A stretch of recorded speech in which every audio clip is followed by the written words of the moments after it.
Assalamualaikum warahmatullahi wabarakatuh.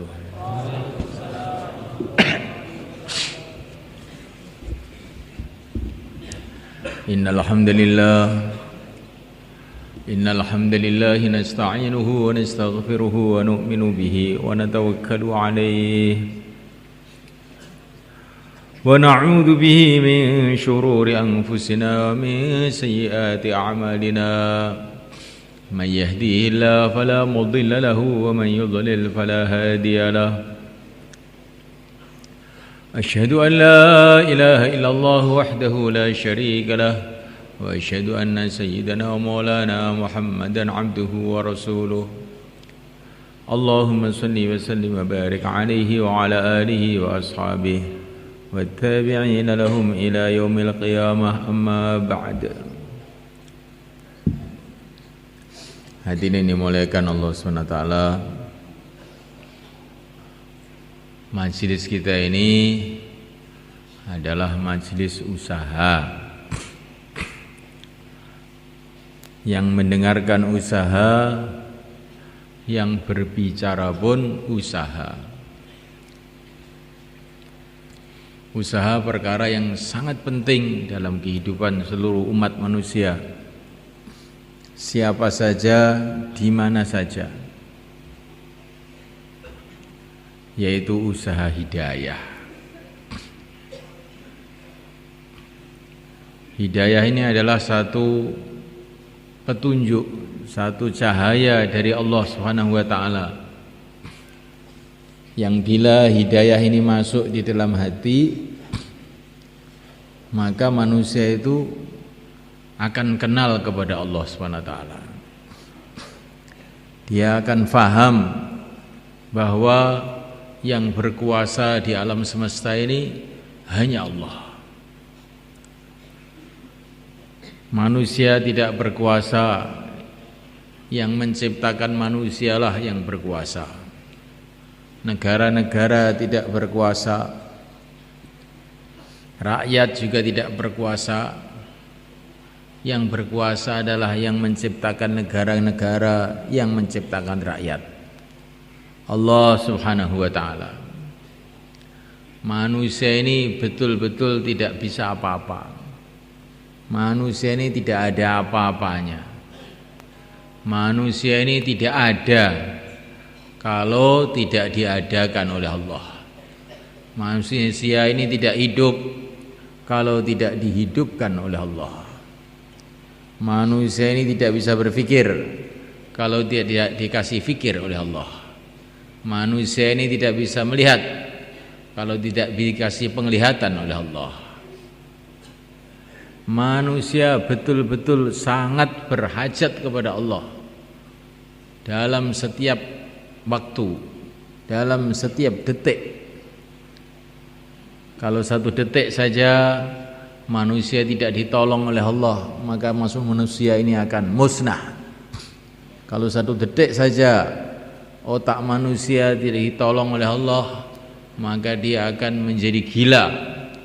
Satu detik saja tidak datang pertolongan Allah kepada telinga, maka telinga itu akan tuli.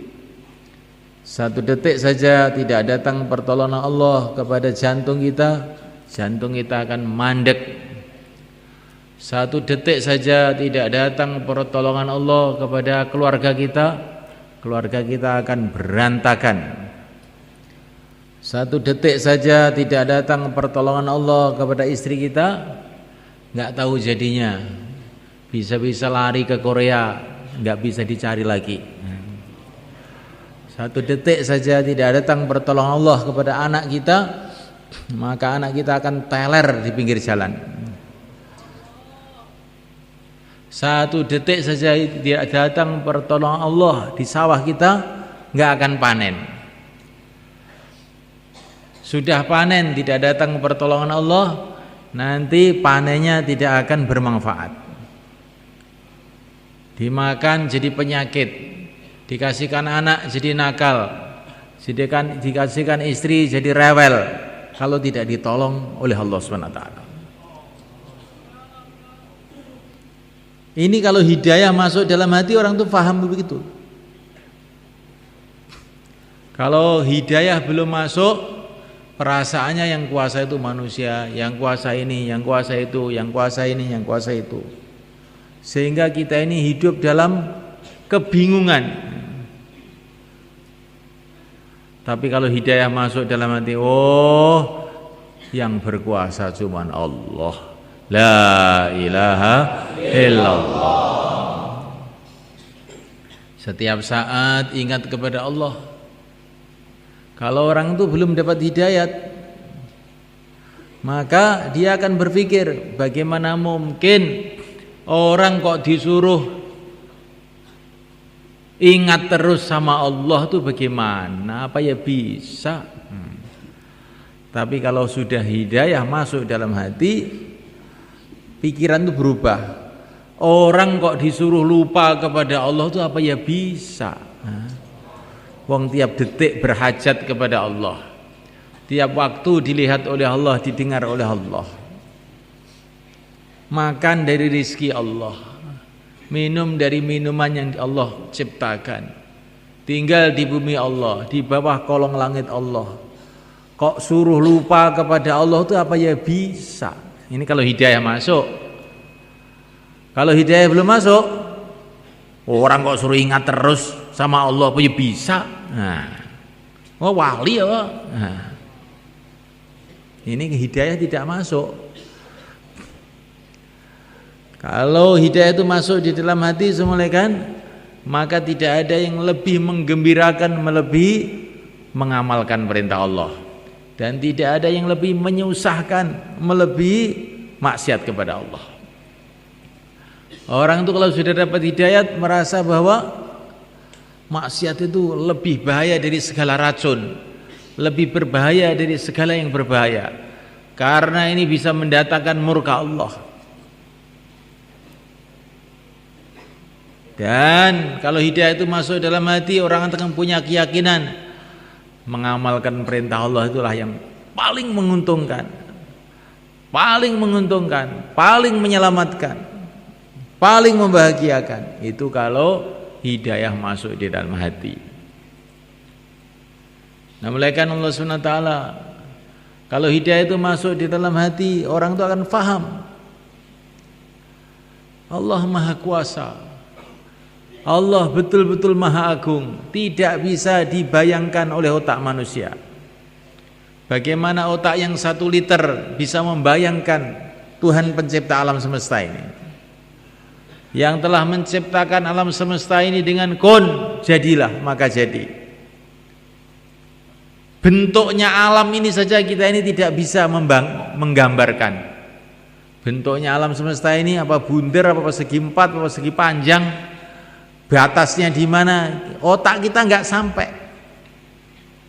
Apalagi kok batasnya alam, jumlahnya alam semesta ini kita ini membayangkan saja nggak bisa. Berapa jumlahnya bulan? 1, itu yang kamu tahu, banyak yang sana itu. Nah, berapa jumlahnya bintang-bintang yang ada di langit? Nggak ada yang tahu. Kalaupun tahu itu namanya Abu Nawas. Nah, berapa jumlahnya Abu Nawas bintang-bintang yang ada di langit? Kamu tahu apa enggak? Tahu. Jumlahnya sama dengan rambut kepala kamu itu. Hitung sendiri, nanti kalau sudah hitung laporan sama saya. Itulah jumlahnya bintang-bintang yang ada di langit, katanya Abu Nawas. Maknanya ini tidak ada orang yang bisa ngitung. Sampai ahli-ahli antariksa, ahli-ahli teropong-teropong gede, nggak bisa. Apalagi kok ngitung, memperkirakan saja tidak bisa. Ini semua ciptaan Allah. Dari kun jadilah maka jadi. Maka keagungan Allah Subhanahu wa taala itu betul-betul tidak bisa dibayangkan oleh otak manusia. Ini kalau orang dapat hidayah. Maka kata para ulama, Allah itu tidak di atas, tidak di bawah. Allah lah yang menciptakan atas, yang menciptakan bawah. Allah tidak di bumi, tidak di langit. Allah lah yang menciptakan bumi, menciptakan langit. Allah tidak berhajat dengan apa saja, tidak berhajat dengan zaman, tidak berhajat dengan tempat. Dialah yang menciptakan segala tempat. Subhanallah, maha suci Allah, maha agung Allah, betul-betul tidak bisa diukur oleh otak manusia. Ini kalau orang dapat hidayah, sehingga kalau mendengar asma Allah disebut Allahu Akbar, hatinya gemetar, ketakutan. Ini kalau hidayah masuk dalam hati. Nah, oleh karena Allah Ta'ala, bagaimana kalau sekarang itu dibisikkan ke telinga kita, itu Pak Presiden ada di belakang kamu, pasti kita akan terkejut. Nah, Presiden, iya Presiden ya, di belakang kamu itu. Nah, oleh karena Allah Ta'ala, kalau kita dikasih tahu itu belakang kamu ular, terkejut nggak kira-kira? Terkejut. Kalau dikasih tahu harimau di depan itu, kita akan terkejut. Orang beriman kepada Allah Ta'ala bagaimana tidak terkejut ketika disebut nama Allah yang menciptakan seluruh makhluk, yang menciptakan seluruh presiden, yang menciptakan seluruh harimau, yang menciptakan seluruh ular, yang menciptakan dunia, yang menciptakan akhirat, yang menciptakan surga, yang menciptakan neraka. Bagaimana dia tidak terkejut? Wa idza dzukirallahu wajilat qulubuhum. Kalau disebut nama Allah, hatinya gemeter. Itulah tandanya orang dalam hati ada hidayah. Nah, mulai kan Allah Subhanahu wa taala, ini hidayah, salah satu hasilnya hidayah itu kayak begitu.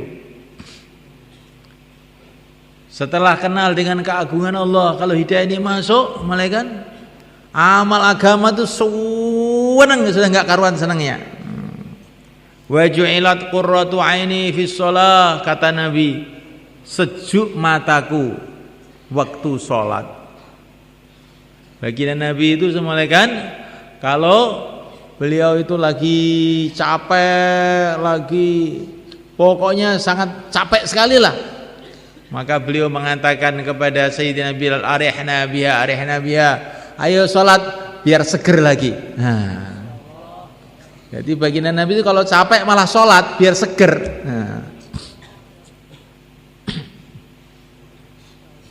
Ini orang yang tahu keagungan Allah SWT, keagungan agama Allah SWT.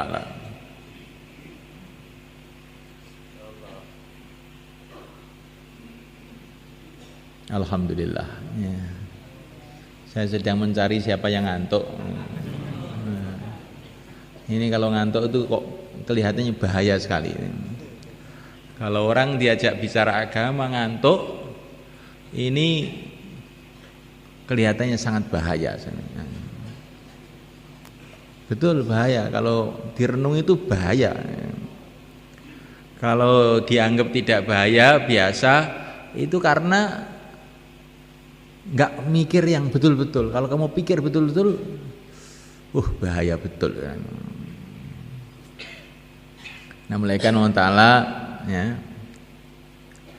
kalau saya ini bicara mengenai raja-raja, presiden-presiden, pejabat-pejabat yang ada di sini, terus kemudian kamu tidak menghiraukan sama sekali, apa kira-kira marah nggak itu pejabat-pejabat yang datang itu, kira-kira tersinggung nggak kan? Kira-kira ya akan tersinggung, padahal itu pejabat cuma manusia aja yang 5 tahun pensiun. Ini kita renungi semuanya kan. Jadi kalau sudah bicara agama itu kayak para sahabat itu juga kayak kita, kadang-kadang main-main, naik kuda, lempar-lemparan semangka, biasa, guyonan juga kadang-kadang. Tapi kalau sudah urusan agama datang, matanya melotot semua, merah semua, nggak ingat apa-apa lagi. Nah, ini para sahabat sebenarnya. Sayyidah Aisyah radhiyallahu ta'ala mengatakan, baginda Nabi itu Masya Allah sangat sayang sama istrinya, tapi kalau sudah mendengar adzan dikumandangkan seolah-olah tidak kenal. Seolah-olah tidak kenal. Aw kama qalat. Jadi begitu kita kalau sudah urusan agama, ini ada orang namanya Bishr Al-Hafi. Itu dulunya itu preman mereka. Bishr Al-Hafi itu asalnya preman. Dia sedang duduk di warung gitu, ngobrol sana ngobrol sini dengan teman-temannya. Tiba-tiba ada orang lewat, jauh lah ini, zaman dulu nih. Ke masjid. Ini panggilan Allah datang, hayya 'alas shalah, ke masjid, katanya orang tadi. Maka Bishr Al-Hafi ini terkejut, panggilan Allah katanya dia. Saking terkejutnya itu sampai lupa, nggak pakai serandal, lari ke masjid. Langsung jadi wali. Gara-gara tergopoh-gopoh, ada orang mengatakan panggilan Allah ini masjid, berubah itu asalnya perweman tidak karuan jadi wali tidak karuan. Nah, maka nanti kalau di taskil itu begitu, cepet insyaallah melekan. Jadi bukan masalah bicara ini, tapi sikap kita ini bagaimana. Kalau sikap kita kepada Allah ini betul-betul mengagungkan, Allah akan memberikan kepada kita hal-hal yang agung, melekan. Insyaallah melekan. Nah, itu caranya. Kita ini kalau ngomongnya itu sudah banyak yang pandai-pandai ngomong. Nah, tapi bagaimana sikap kita? Nah, sikap kita kepada Allah, sikap kita kepada Rasulullah, sikap kita mengenai negeri akhirat, sikap kita mengenai agama Allah, sejauh mana kita mengagungkan perkara-perkara ini, sejauh itu pula derajat kita di sisi Allah Subhanahu wa taala. Nah, mulaikan Allah Subhanahu wa taala. Ini tadi cerita mengenai usaha hidayat. Bagaimana usaha hidayat itu? Innal huda hudallah. Hidayah itu adalah milik Allah semalakan. Yang bisa memberikan hidayah itu hanya Allah. Manusia tidak bisa memberikan hidayat. Tetapi Allah Subhanahu wa taala melalui yang mulia baginda Muhammad alaihi salatu wassalam memberitahu kepada kita usaha-usaha yang bila kita kerjakan Allah akan kasih hidayah. Yang pertama kali mendengarkan pembicaraan agama ini. Tandanya orang itu mau dapat hidayat itu dengarkan pembicaraan agama itu, dengarkan betul-betul. Alladzina yastami'una al-qawla fayattabi'una ahsanah ulaika alladzina hadahumullah. Orang yang mendengarkan betul, yastami' itu mendengarkan sungguh-sungguh. Bukan sekedar dengar, tidak. Yastami' itu betul-betul mendengarkan, maknanya itu. Mereka ini adalah orang-orang yang dapat hidayah dari Allah. Nah, kita ini belajar kalau ada pembicaraan mengenai agama, pembicaraan mengenai keagungan Allah, pembicaraan mengenai bagaimana pentingnya taat kepada Allah, kita dengarkan sungguh-sungguh. Insyaallah malaikat. Kemudian usaha yang kedua malaikat, kita juga harus bicara. Jangan hanya mendengarkan saja, tapi bicara. La yastaqimu imanul mar'i hatta yastaqima lisanuhu wa la yastaqimu imanul mar'i hatta yastaqima qalbuhu wa la yastaqimu qalbuhu hatta yastaqima lisanuhu. Iman orang itu tidak akan lurus, kata Nabi ini, iman orang tidak akan lurus sebelum hatinya lurus, dan hati tidak akan lurus sebelum lesannya lurus. Maknanya kalau lesan lurus, hati jadi lurus. Kalau hati lurus, iman lurus. Kalau iman lurus, amal jadi lurus.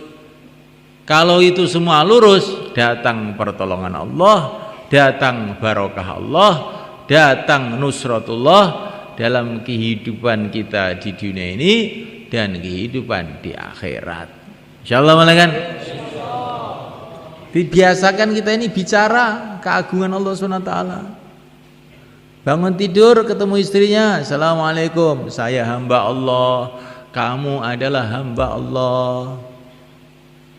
Allah yang menciptakan aku dan yang menciptakan kamu.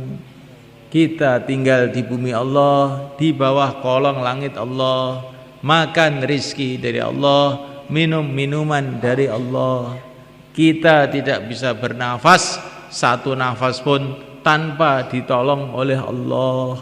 La ilaha illallah. Maka kita harus senantiasa taat kepada Allah, tunduk kepada Allah, ingat kepada Allah. Insyaallah, hei istriku, insyaallah. Ketemu anaknya, ayah kamu hamba Allah, kamu pun hamba Allah, semua manusia hamba Allah, semua binatang hamba Allah, tinggal di bumi Allah, sebentar lagi akan pergi ke akhirat untuk masuk surga bagi orang yang taat kepada Allah, atau masuk neraka bagi orang yang tidak taat kepada Allah. Maka anakku, jagalah agama karena Allah. La ilaha illallah. Ketemu pelajar, assalamualaikum, sudah selesai ujian, alhamdulillah. Kamu ingin ujian kamu ada manfaatnya? Kamu ingin ijazah kamu ada manfaatnya? Yo ingin.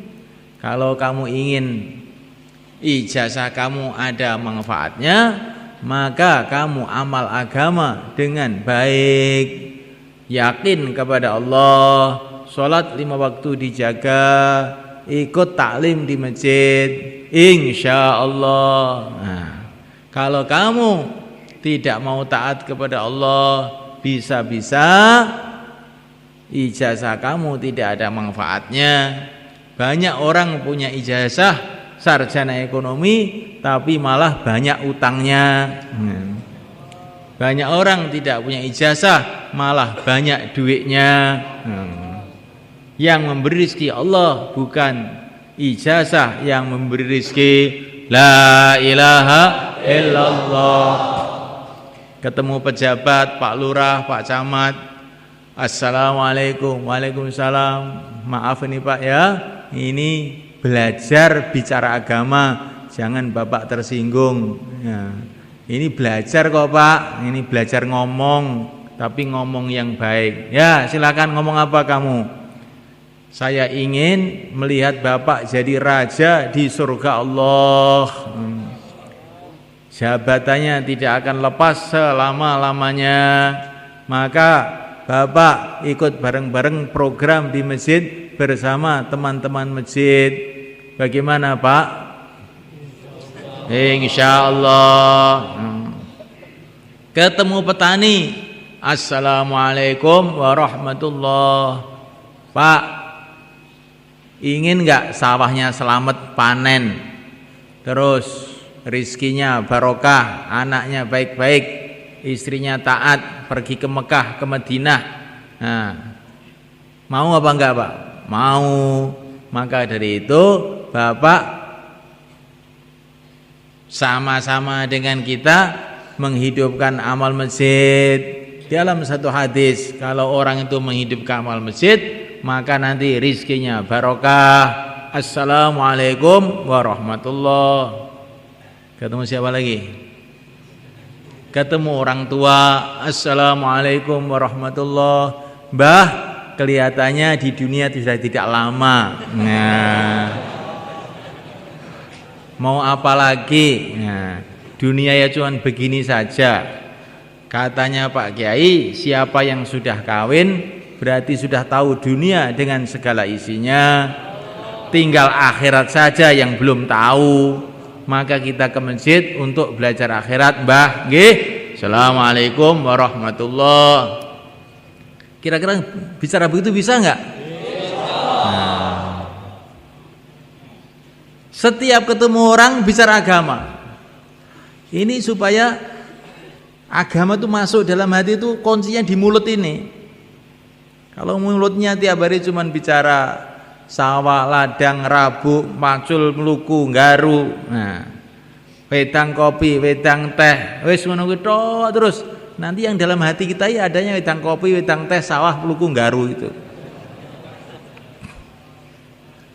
Apa yang kita bicarakan itu yang akan masuk dalam hati. Kuncinya hati itu mulut. Ini hadis ini.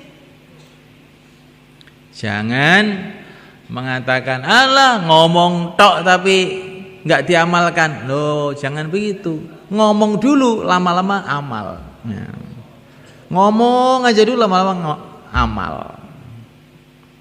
Jadi orang mau kawin tuh ngomong aja, lama-lama kawin betul. Ya.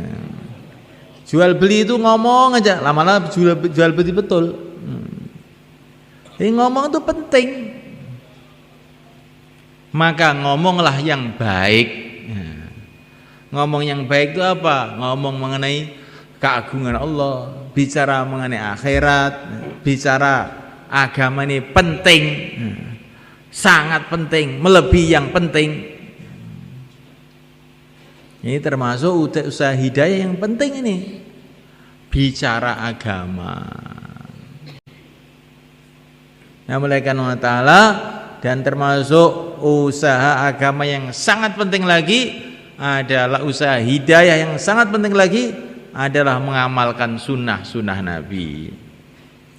Semua amalan yang sesuai dengan arahan Nabi maka itu akan mendatangkan hidayah. Apa saja yang ikut arahan Nabi? Arahan Nabi itu siapa yang tahu? Yang tahu adalah para sahabat. Arahan sahabat itu siapa yang tahu? Itulah para ulama-ulama yang ahlinya. Ya, supaya kita bisa ikut Nabi harus dekat dengan para ulama, dekat dengan kehidupan para sahabat. Ya. Orang ini semulaikan Allah Ta'ala walaupun dia diajari ilmu pertanian, tapi kalau di sekitar dia ini tidak ada sawah, nggak ada ladang, pahamnya sedikit nanti. Tapi orang nggak pernah sekolah pertanian, tiap hari diajak ke sawah, diajak macul, nanti pahamnya mengenai pertanian banyak. Begitu juga semulaikan, kalau hidup kita ini dalam suasana bukan suasana kehidupan para sahabat, suasana kehidupan lalai, maka kita ini paham agama dikit gitu aja. Tapi kalau hidup kita ini dalam suasana kehidupan sahabat, suasana dakwah, suasana ilmu, suasana ibadah, suasana kasih sayang satu sama lain, dimulai dari masjid-masjid kita, rumah-rumah kita, maka kita nanti akan mudah memahami dan merasakan barokahnya agama itu. Jadi suasana ini penting. Maka malam Jumat itu kita duduk di sini bicara agama, kita malam hari tahajud, tidur semua pakai adab, tidur semua pakai sunnah Nabi semua, nggak bicara dunia. Kalau bisa, kalau sudah ke masjid, HP-nya dimatikan klek, nggak dibuka-buka lagi. Untuk apa? Untuk membuat suasana para sahabat. Karena para sahabat dulu nggak ada yang pakai HP, nggak ada.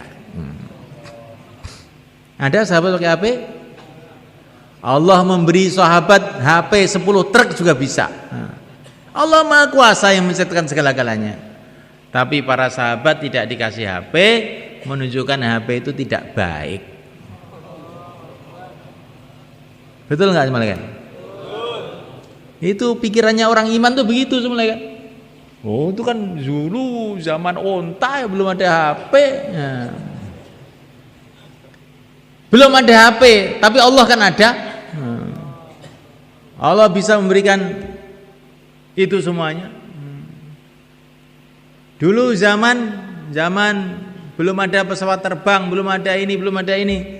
Tapi Rasulullah naik ke langit, Allah kuasa menaikkan Rasulullah ke langit Isra Mi'raj. Allah kuasa segala-galanya. Maka kita masjid kita ini kita bikin suasana sahabat. Insyaallah mulai kan?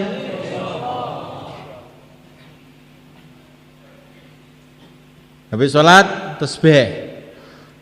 Ini masuk sunnah ini para sahabat dulu. Baca tasbih subhanallah, subhanallah, subhanallah. Habis sholat tak tek. Opoy. Bagaimana iman bisa naik gitu? Itu suasana Eropa, suasana orang lalai kamu bawa ke masjid. Ini tidak mengharamkan lah sebenarnya kan? Tapi itu sangat tidak baik bagi orang yang ingin imannya itu meningkat.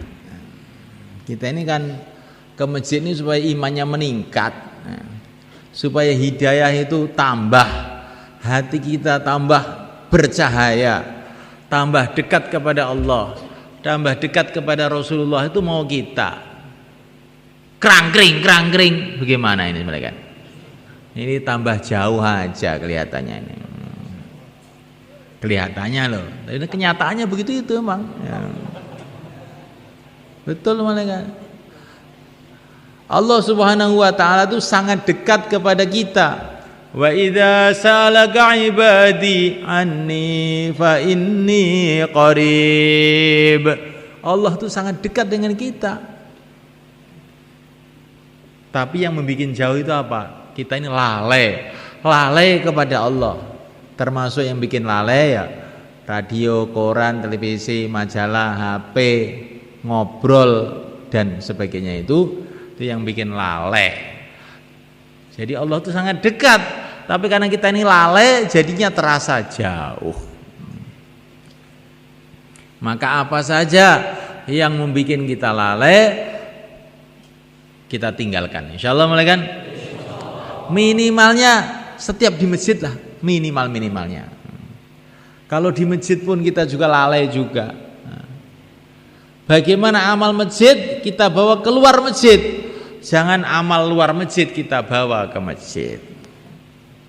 Habis sholat di masjid, la ilaha illallah wahdahu la syarikalah, lahul mulku wa lahul hamdu wa huwa ala kulli syai'in qadir. Ini habis sholat. Terus ini amalan dibawa ke pasar. Masuk pasar, la ilaha illallah wahdahu la syarikalah, lahul mulku wa lahul hamdu wa huwa ala kulli syai'in qadir. Maka ditulis 1 juta kebaikan waktu itu. Karena amal masjid dibawa ke pasar. Jangan amal pasar dibawa ke masjid.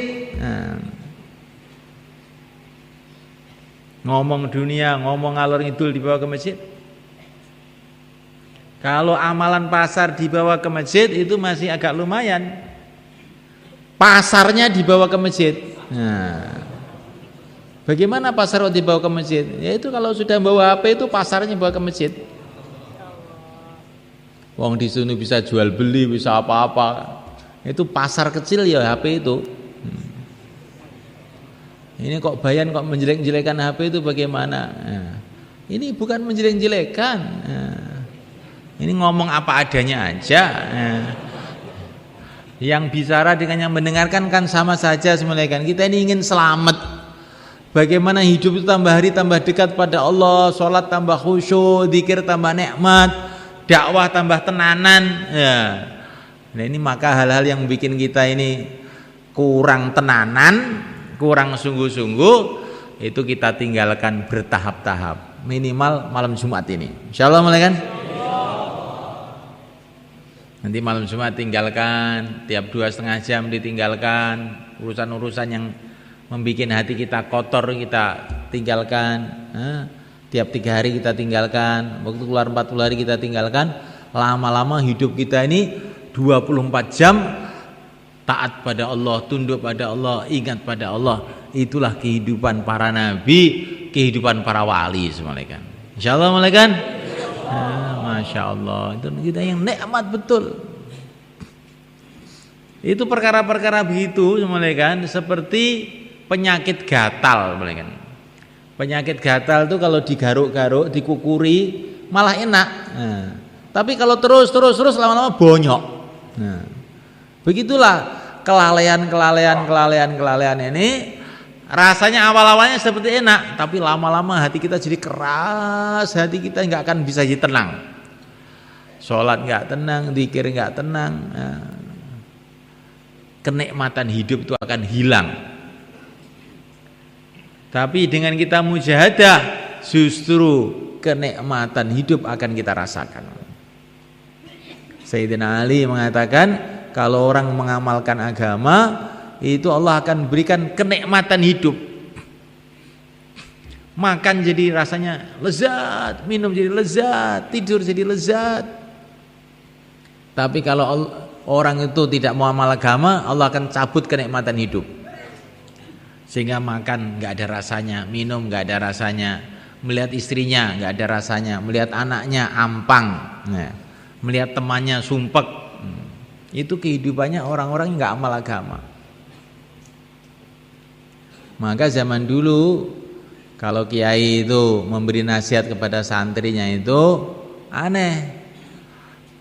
Makanlah yang enak, tidurlah yang nyenyak. Loh kok begitu, bagaimana? Iya, kalau kamu banyak puasa nanti makannya enak, kalau kamu banyak melek tidurnya nyenyak. Jadi dengan kamu mujahadah, justru kamu bisa tidur nyenyak, bisa makan enak. Tapi kalau sebentar makan, lama-lama perutnya sakit, nggak doyan makan lama-lama. Di agama itu seperti itu semuanya kan. Kalau dikerjakan, justru membuat kenikmatan hidup. Orang di rumah saja, lama-lama bosen malah. Keluarlah 4 bulan gitu. Nanti kan kalau pulang itu terasa, Masya Allah, syukur punya keluarga, syukur, rasa nikmat gitu. Jadi kalau bertahun-tahun di rumah aja, waleh gimana kan? Waleh. Dunia itu malai, dunia itu membosankan. Betul ini. Agama inilah yang mendatangkan kenikmatan hati. Nah, oleh karena Allah Ta'ala, maka orang Jepang itu katanya duitnya banyak, teknologinya tinggi, tapi di seluruh dunia yang paling banyak bunuh diri orang Jepang.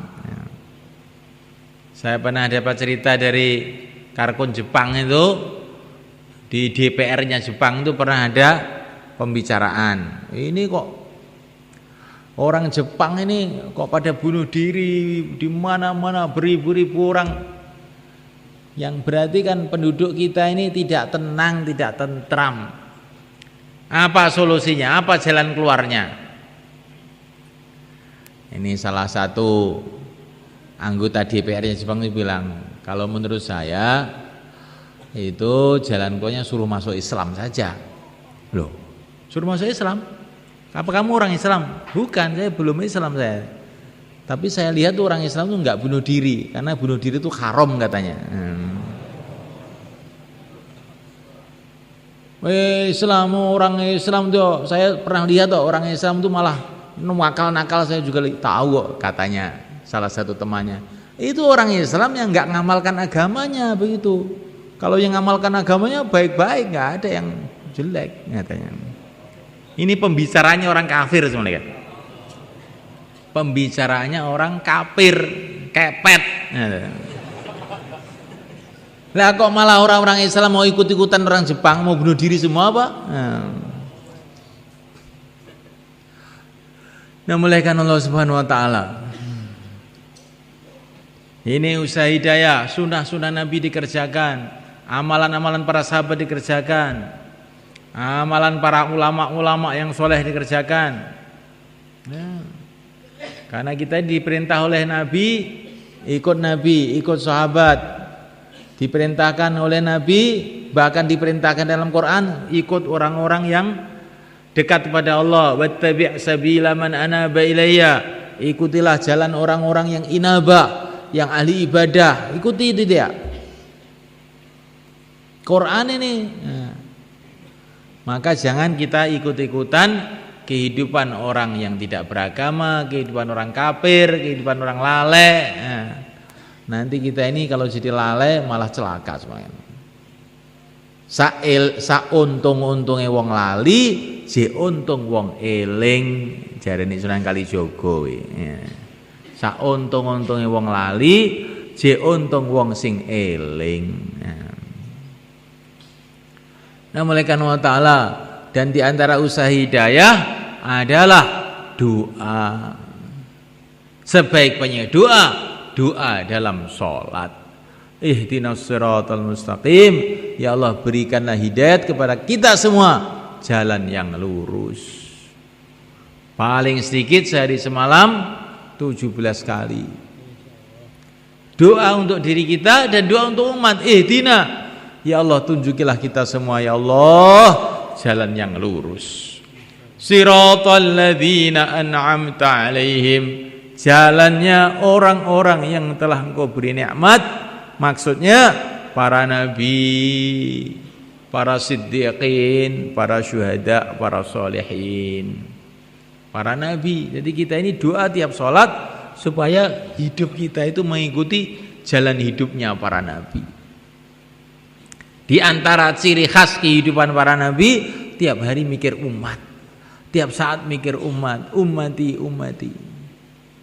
Wasiddiqin, jalannya orang-orang siddiqin, orang-orang yang betul-betul mantap imannya itu. Seperti Sayyidina Abu Bakar As-Siddiq radhiyallahu ta'ala anhu. Bukan iman tapi oglek-oglek, bingungan. Ada masa sedikit sudah bingung. Ini bukan siddiq namanya. Kalau siddiq itu mantap, enggak pernah bingung-bingung lagi. Wasyuhada, orang-orang syahid siap mati untuk berjuang. Wassalihin, orang-orang soleh. Orang-orang soleh itu bagaimana? Orang yang seluruh kehidupannya mengikuti aturan, dan namanya orang soleh. Aturan agama. Pertanyaannya mengikuti aturan agama. Perdagangannya tidak riba, mengikuti aturan agama. Keluarganya mengikuti aturan agama. Semua ikut aturan agama, namanya orang soleh. Ini doa hidayah. Jadi seumpama kita ini sholat tuh kita rasakan betul. Ya Allah, ihdinas siratal mustaqim. Ya Allah tunjukkan kami jalan yang lurus, jalannya para nabi. Insya Allah habis sholat tuh dakwahnya meningkat. Habis sholat amalannya akan meningkat. Maka itulah dikatakan innas sholata tanha 'anil fahsya'i wal munkar. Sholat itu akan menjauhkan kita dari yang jelek-jelek semuanya. Cuman masalah kita sekarang ini sholat itu lalai. Qad qamatis shalah, qad qamatis shalah. Apa lagi? Ngerti-ngerti salam, orang ngerti rekaate, orang ngerti wacane. Maka bagaimana sholat seperti ini akan merubah kehidupan kita? Ihdinas siratal mustaqim, betul kita rasakan kehidupan para nabi, para rasul, kehidupan Rasulullah, kehidupan para sahabat, kehidupan para wali-wali Allah. Ya Allah, tolonglah saya, berikanlah hidayah saya sehingga saya itu hidup mengikuti jalan hidup mereka ya Allah. Nah, dalam hati begitu, jangan bahasa Indonesia, nggak boleh. Ya. Dalam sholat tuh rasakan begitu. Ihdinas siratal mustaqim. Nanti dalam sholat sunnah diulang-ulang sampai terasa. Ihdinas siratal mustaqim. Ihdinas siratal mustaqim 1000 kali. Sampai terasa. Kadang-kadang Rasulullah SAW itu dalam sholat sunnah satu ayat itu diulang-ulang berkali-kali. Kadang-kadang sampai semalam suntuk. In tu'adzibhum fa innahum ibaduk wa in taghfir lahum fa innaka antal azizul hakim. Diulang-ulang dalam sholat Nabi itu sampai semalam suntuk soalnya. Sambil nangis. Nah kita harus begitu. Nanti malam tahajud, ihdinas siratal mustaqim, ihdinas siratal mustaqim, ihdinas siratal mustaqim, siratal ladzina an'amta 'alaihim ghairil maghdubi 'alaihim waladdallin. Ihdinas siratal mustaqim, ihdinas siratal mustaqim. Diulang-ulang sampai terasa. Kalau belum terasa jangan berhenti. Nanti lama-lama terus terasa terus. Tapi kalau kita ini biasa lale, ya jadi ndablek terus. Wong tanah sudah kulino ndablek, akhirnya ya terus ndablek terus. 60 tahun kita sholat nggak pernah ingat. Ngerti nih? Cuman waktu niat tok usolli pada dhuhri Allahu Akbar. Itu tok kelingane. Ngerti-ngerti salam, ngerti-ngerti salam. Nah ini semulaikan Allah Ta'ala kita latih kita. Ini doa yang terbesar. Ini doa yang terbesar. Yaitu doa hidayah. Doa yang lain-lain juga bagus kita ucapkan, tapi doa yang terbesar ini jangan sampai kita lupa atau lalai. Innallaha la yaqbalu du'a min qalbin ghafil. Dalam satu hadis dikatakan Allah tidak akan menerima doa dari hati yang lalai. Hati yang lalai doanya enggak makbul. Nah, mulaikan Allah Ta'ala, dan diantara asbab hidayah yang penting mulaikan adalah taklim. Karena taklim itu berarti kita ini dinasihati oleh langsung pencipta alam semesta, dinasihati oleh Nabi, dinasihati oleh para sahabat, dinasihati oleh para ulama. Maka taklim ini perlu kita baca di rumah kita, di masjid kita, insyaallah mulaikan. Dan di antara asbab hidayah yang penting semuanya adalah zikrullah wa yahdi ilaihi man anab alladzina amanu wa tatma'innu qulubuhum li dzikrillah ala bi dzikrillah tatma'innul qulub. Allah akan memberikan hidayah kepada orang ahli zikir semuanya. Zikir penting.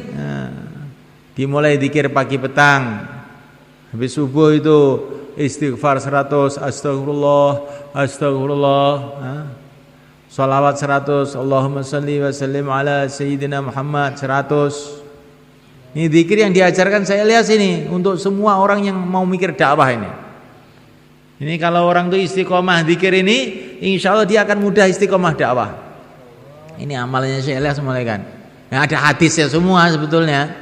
Tapi saya lihat yang menguatkan itu. Terus tasbihat.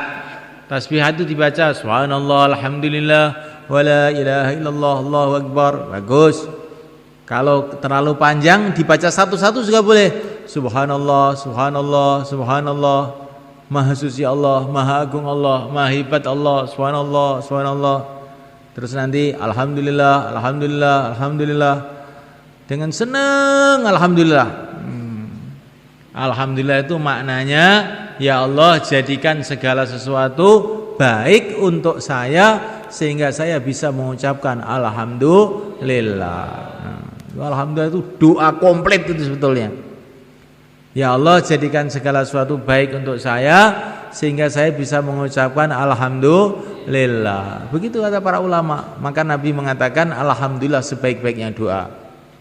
Allahu Akbar 100. La ilaha illallah, la ilaha illallah 100. La haula wala quwata illa billah 100. Namaikan Allah Ta'ala. Orang itu kalau lemes-lemes, lagi loyo, ibadah loyo, apa-apa loyo, 2,5 jam loyo, itu obatnya adalah perbanyak la haula wala quwata illa billah. Ini tahu tuh jadi ringan. Diceritakan dalam satu riwayat, malaikat-malaikat yang bagian mikul aras itu gedena enggak karu-karuan malaikat. 7 petala langit, 7 petala bumi dibandingkan aras itu kecil gitu malaikat. Suruh mikul oleh malaikat 8. Ya, 4, malaikat 4. Nanti pada hari kiamat 8. Suruh mikul malaikat 4. Maka malaikat itu Masya Allah, sekian besarnya suruh mikul, bagaimana mikulnya?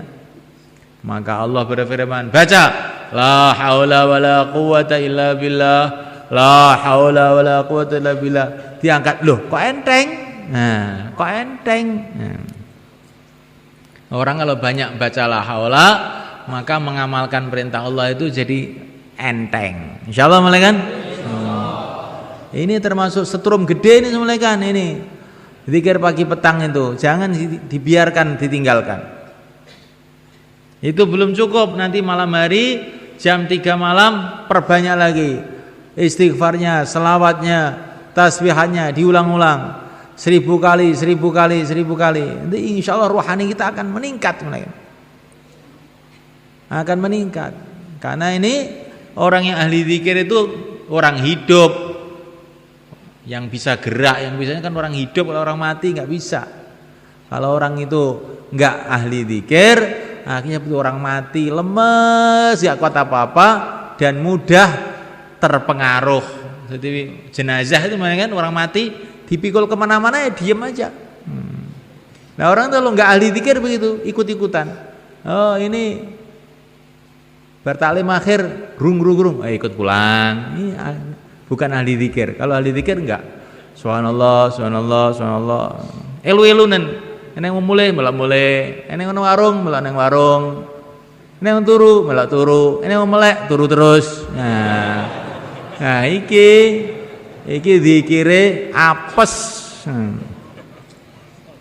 Zikire apes insyaallah Bang nggih. Nah, ini ku zikire dikuat nih.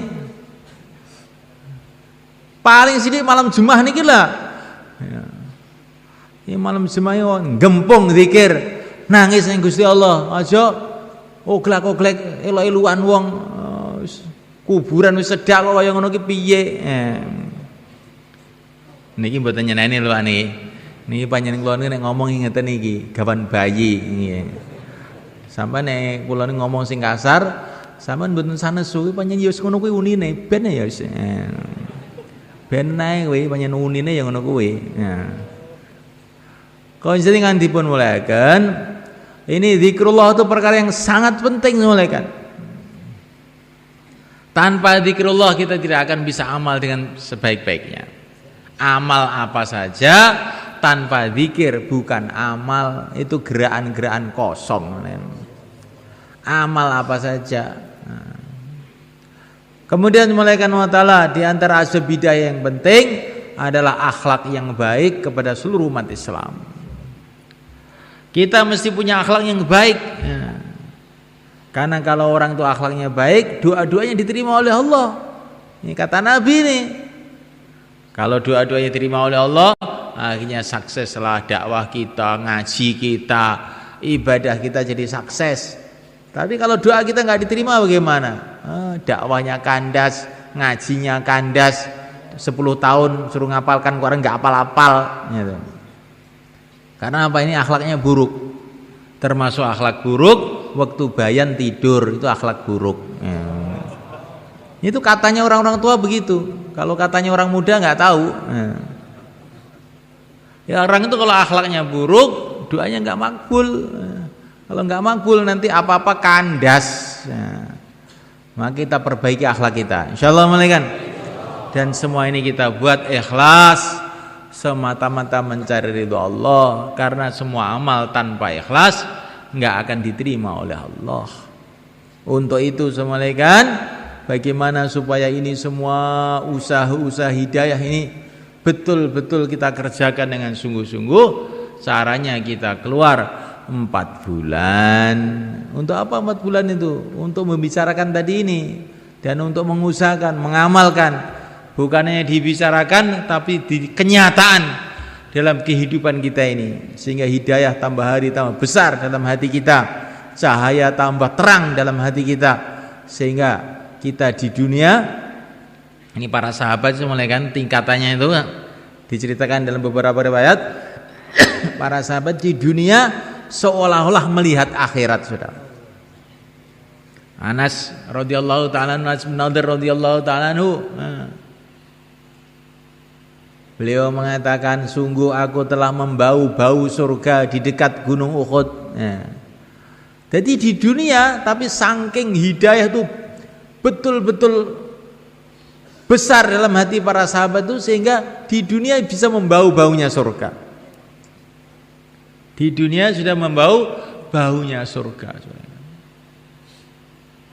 Beribadah seolah-olah melihat kepada Allah yang tidak bisa dibayangkan, sehingga ibadah begitu nikmat para sahabat itu, sholat semalam-malam suntuk, puasa itu begitu nikmat, Masya Allah. Dan ini semuanya kan, kalau kita keluar sekarang, ini besok Sabtu itu sudah Rajab. Rajab itu termasuk bulan yang mulia, di antara 12 bulan itu termasuk bulan mulia, bulan Rajab, termasuk Ashhurul Hurum, di mana amalan-amalan akan dilipat gandakan. Terus setelah Rajab kita dapat bulan Sya'ban, Ruah. Nabi mengatakan amalan-amalan manusia ini akan dilaporkan kepada Allah tiap tahunan, tiap bulan Sya'ban. Jadi amalan kita ini dilaporkan kepada Allah bulan Sya'ban tahunan. Ada laporan harian, pagi petang dilaporkan kepada Allah. Ada laporan 3 harian, hari Kamis sama hari Senin. Maka Kamis ini ada laporan ini. Maka jangan sampai Kamis tidak malam istima, ini dilaporkan nanti. Jangan sampai Senin tidak hadir musyawarah ini. Ini pas laporan nih malaikat. Ini ada hadis sahih malaikat. Dan ada laporan tahunan tiap bulan Sya'ban. Nah, malaikat Allah Ta'ala, sedangkan Allah sudah tahu segalanya, tidak perlu laporan siapa saja. Tetapi para malaikat itu laporan itu supaya kita ini loh hati-hati dalam kehidupan kita ini. Amalan kamu semua dilaporkan. Nah, malaikat Allah Ta'ala, nanti kalau kita keluar sekarang, dapat Rajab bulan mulia, dapat Sya'ban bulan mulia, dapat Ramadan bulan mulia, dapat Syawal ini hari raya.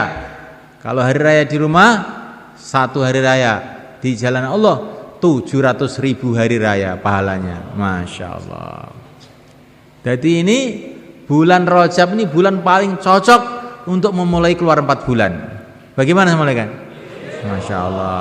Maka yang mau keluar 4 bulan silahkan berdiri ke selatan. Taqabbalallah. Monggo. Monggo.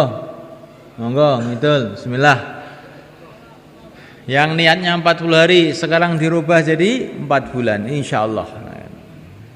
Mumpung Rajab, Ruah, poso, bodo, Masya Allah. Monggo.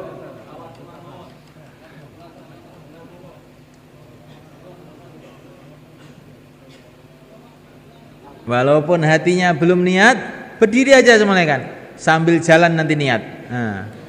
Berdiri aja, Bismillah, sudah. Berdiri aja, sambil niat, jalan, jalan sambil niat. 4 bulan, Bismillah, tawakkal ala Allah. Monggo.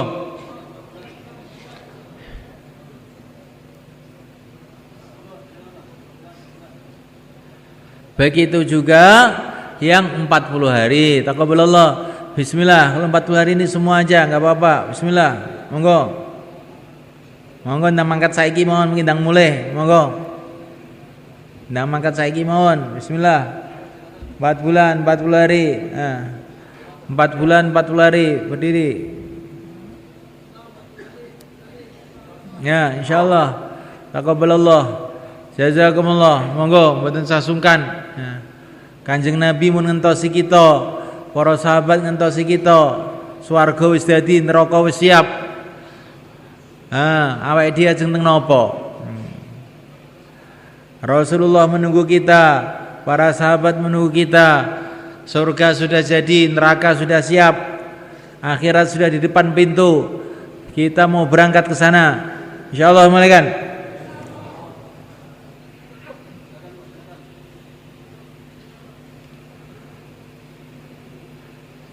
Tambah masa, sisa masa, silakan malaikat.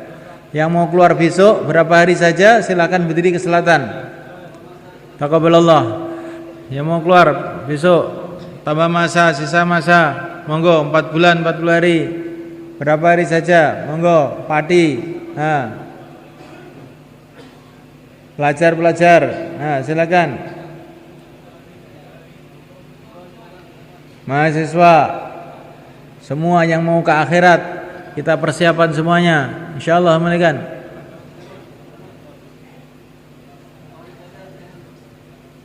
Insyaallah sedaya niat Pak nggih. Lajeng mengke tanggal 13 Juni Jur Temboro. Tanggal 22 Juni Istimak Jawa Timur. Bon kantun sampean milih mawon napa 13 Juni napa 22 Juni mangkate. Insyaallah Bang nggih.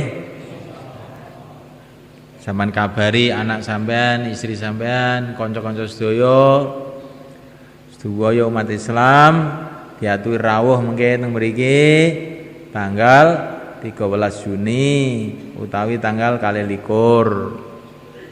Angge mikirne ben umat Islam niki balik mulya malih kados rumiyin-rumiyine. Insyaallah Bang nggih.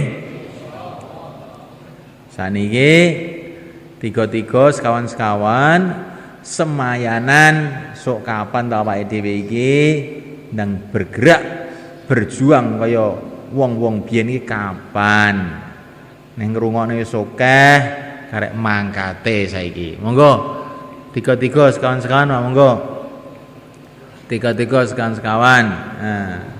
Semayanan nggih, semayanan nggih. Jeng napa nek ajeng medal